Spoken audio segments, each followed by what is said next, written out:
Season 3 on Netflix. So this is going to be my first time doing a reaction to a Netflix show.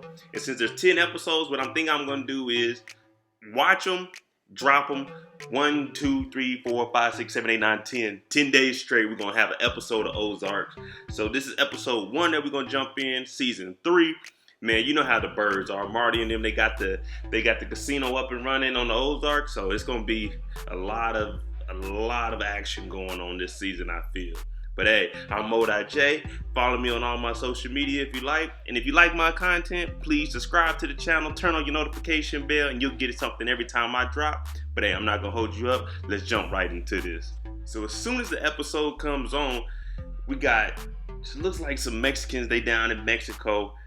And he comes in, and the first thing he does is pull the dude on the counter, stab him in the head, ask for the keys. He goes in the back, and in the back, it's just all kinds of money and everything. He ends up tying up everybody, blowing it up. He doesn't take any money. He blows up the room. All the money comes out. So you just see people everywhere in the streets grabbing money. Oh, grab it. How to blow? Oh, money. He walks off. He has another bomb, and he blows up everybody that's catching the money. And that right there, it's like, that's how the season's gonna be. The first scene that we see, this is how it's gonna be. I'm excited about what we got going on from here on out, to be honest with you. So now we get to actually see what the casino's looking like. So they showing Marty Byrde, you know what I'm saying, Wendy Byrde. They made an actual commercial for it. Hey, come try your eyes here at the Belle on Missouri. So they got a little, you know what I'm saying, little commercial stuff going. It's pretty decent, you know what I'm saying. It looks like I'm from Kansas City, Missouri, so this looks like an Ozark commercial. Like, it's kind of low budget, but it gets the job done. Anyone that goes down to the Ozarks, Branson, Missouri, all that stuff, is all like, it's older, but people still, they enjoy it. But they got the commercial recorded, and they looking good. And the daughter, Charlotte's like, hey, we should do a little bit more to it. And the lady that they got doing is like, all right, I guess I'll go get onto it. And after the commercial, Wendy's looking online, and she notices that there was a bomb that went off in Mexico that's dealing with the Navarro cartel, who they work for. So she's piecing it all together. So that was a bombing from a war that was going on between the two cartels in Mexico. So we get us a new character, Tommy Egan from Power. Nah, I'm just playing. We got Frank Jr. His dad is Big Frank from the Kansas City mob. So he's down in the Ozarks because I guess he's making runs with Ruth. So he's making runs to drop off money, to launder money for the mob into the casino. And he's pretty much telling them like, hey, boy, I got my people doing a drop. She's like, hey, we got to change that up. So get it together, because this is going to be the last time we keep doing the same drop in the same area. It's too suspicious. You know what I'm saying? We can't be seen out there. So he gets mad and walk out. Right when he walks out, Marty comes in like, hey, Ruth, give me a water. And he's pretty much like, hey, don't worry about them. As long as they doing the drops, we'll be good. Just make sure you pick it up. Can you handle it? She's like, yeah. So he's walking with her, and he's telling her, hey, we got to find a new way to launder money into the, you know what I'm saying, to the casino. So she's asking, you think you can do it? He's like, yeah, I think I got an idea. We all know Marty is very financially smart. So I want to see what he's going to come up with, because I know it's going to be very interesting. And another thing, all the stuff that he's doing, I'm pretty sure that's what's really going on, like in real casinos and stuff, but they got stuff in place to kind of stop it. But Marty, he's on another level, I tell you that now. We all know how Marty can get, so after a long day at the casino, he pretty much come home, he trying to chill, you know what I'm saying? He doing security because he already knows, I'm doing illegal stuff, I gotta keep my eye on it. The family's talking about, hey man, don't be looking at the casino, it's open 24 hours. And he like, hey, if I don't do this, then we could potentially all die. So he's just trying to, you know, hold it down for the family. Jonah, you know what I'm saying, I won't say he's weird, he's just different and unique. He's actually pretty smart. So he's doing a little video game. He made $6,000 this month. And the family's like, Jonah, you gotta get out and get some friends, do something this summer besides sitting in the house. So he's like, man, what do I do? You know what I'm saying? They talking about finding some friends. But Marty's main focus is what's going on in the club, because he figures all these people that they got hired, the FBI, the feds have already been watching them with Agent Petty, Evans, everybody. They've been watching them. So he knows that they probably implanted somebody in here that's either a CI or someone that's going to tell him. So he just got to watch all the people and try to figure out what's going on inside of the casino, man. That's his number one priority. But the family don't understand that. Here we go with Wendy trying to do her own thing. So she's pretty much telling, we need to expand. This is what we need to do. There's a hotel and casino up in San Jose. I'm not Jose. That's where I live now. St. Joe. You know what I'm saying? That's up north of Missouri. You just follow the river all the way up. But there's a casino up there, and it needs help. It needs an influx of cash. And Navarro, if we get money from him to put into this casino, we could take this casino over and bring in more money and launder more money.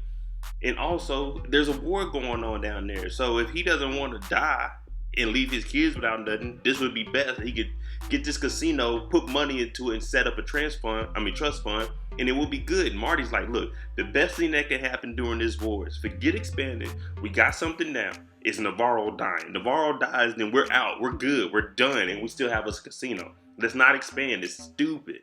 But we know Wendy's hard-headed, so they're going to be clashing all season. I can already tell that. I know we all remember the Wicked Witch of the West, Miss Darlene. Like, oh man, she got the baby Zeke, so she just wilding out like as a mom, a single mom now, because her husband's dead because of her. But oh man, she's on a whole different thing. She's going to mother and infant like meetings and stuff. Like, you don't belong in there, darling. You're not a real mom. No one really trusts you with, with a baby. So she's pretty much calling out the other girls like, at least your kid ain't gonna die off of drinking formula. You know what I'm saying? Like, my husband's dead. So like, Darlene, this is a safe space, man. Like, calm down. All that evilness, leave at the door. You know what I'm saying? So Darlene gets mad at the girl she was talking to. She goes outside. What does she do?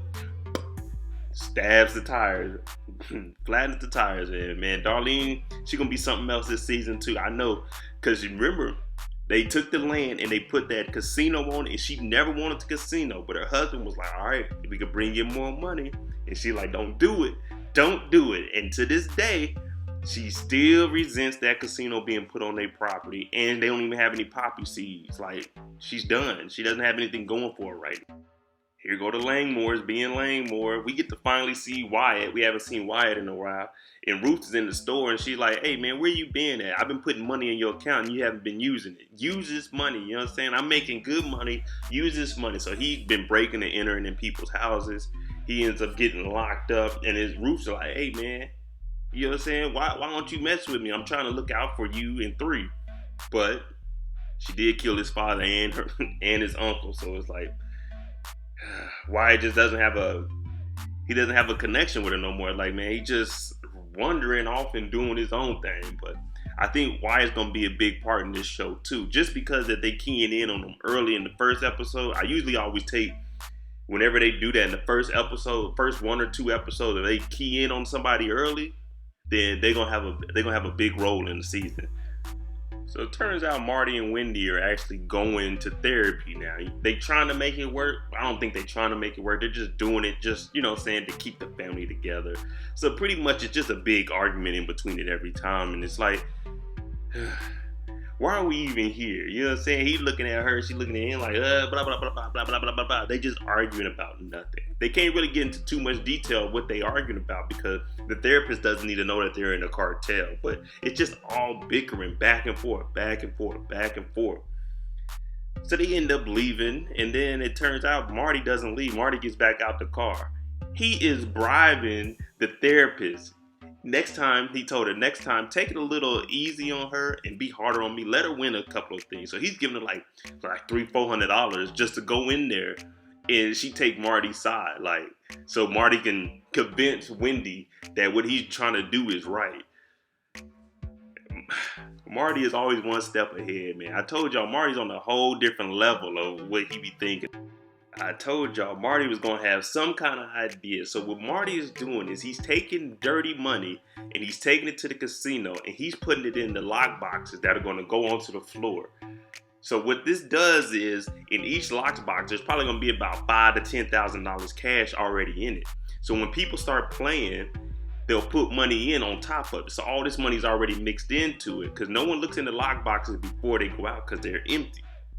But with this money in there, when he puts it in the box, when it goes in there, they put the money on top. When they pull it out, it's like, oh, we made, $6,000-7,000 at this table. Now we can just add that because all this money that comes in the casino is undocumented. It just goes into it. While this is happening, he gets a voicemail from Wendy. Wendy leaves. You remember the lawyer, Helen, that works with the cartel? They leave to go to Chicago to go meet with Navarro to talk about expanding.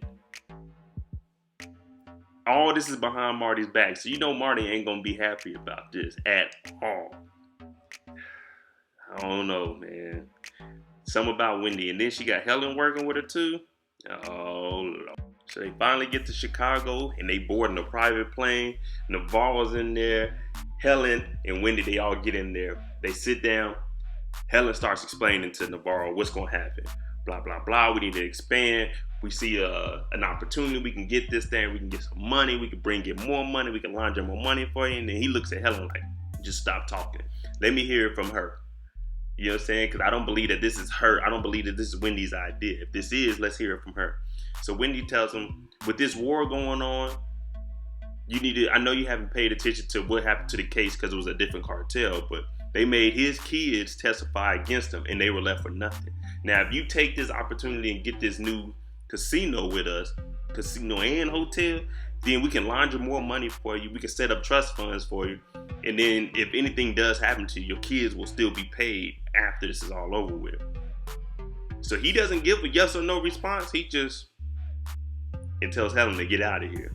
When they leave, Helen tells Wendy, hey, that's the longest I ever seen him sit around in the meeting. So that must be a good thing. He must have been thinking, if anything happens to me, at least my kids would be straight.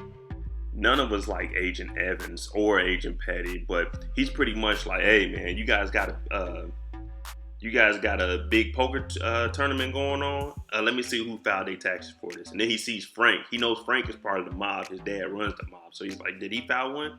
Marty's like, yeah, everyone that does 50,000 automatically triggers one, so he's good to go. Frank Evans sits back and he's like, well, you know what? I have to legally tell you, we can offer you a deal right now to get you up out of all of this. Marty's like, a deal for what? I ain't did nothing wrong. So we got to watch Evans. He's already sneaky. We know how Petty was with all his criminal informants, like hooking them on drugs and stuff. I don't know if Evans is as crooked, but they did used to date. So we're going to see. During the poker tournament, Frank Jr. ends up getting ready to lose. He's like, man, you're not about to bluff me. So no one knows that he's part of the mob except for Ruth. And he's just getting belligerent. He's drunk, yelling, hey, man, you're not going to trick me, man. So Ruth, she calls security like, hey, get him out of here. He was like, you sure you want to do that? With all I know. So pretty much he just threatened them like, I'm a snitch. Like, dog, you part of the mob. You can't do anything that resembles snitching. And you know they mess with the cartel. Like, what are you doing? So they end up kicking him out. They go upstairs. And Ruth's telling him, what are you still doing in here? And he's telling her like, hey, you know what I'm saying? You don't talk to me like that. So she ends up punching him, kicking him, and throwing him off the boat, man. Can you believe that? Little Ruth did all that. Now, I know it's a TV show, but Ruth ain't playing around. She's a Langmore. Never forget it, a Langmore. So I know there's going to be problems with the mob, because if Frank Jr., his dad was the man, so he should be like untouchable. But we're going to see.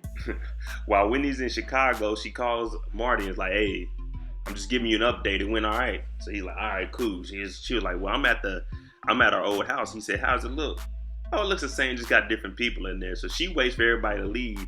She then goes and finds the old key. It was up on like a little ledge. She finds the key. She goes in the house. She starts making up the beds and stuff. She's missing home right now. She goes in the refrigerator, drinks a beer, and the last thing she does is put their family portrait upside down and walks about the house. And that's episode 1, man. Like, hey, so what did y'all think about episode 1?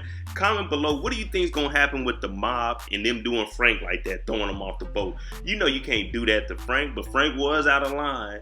So I think it's gonna be some friction, but I think Marty's gonna be able to handle that, to be honest with you. We gonna see, man. Like I said, comment below what you thought about the episode. And if you like my content, please subscribe to the channel, like, comment, share. Turn on your notifications so you can get something every time I drop. And like I said, we're going to go 10 days, 10 episodes of Ozark. We're just going to drop them. Boom, boom, boom, boom, boom, boom, boom. Now I'm about to go watch episode 2, get this video uploaded for y'all and put it on out. Hey, thanks for watching. I'm out. Jimmy on the beat, boy.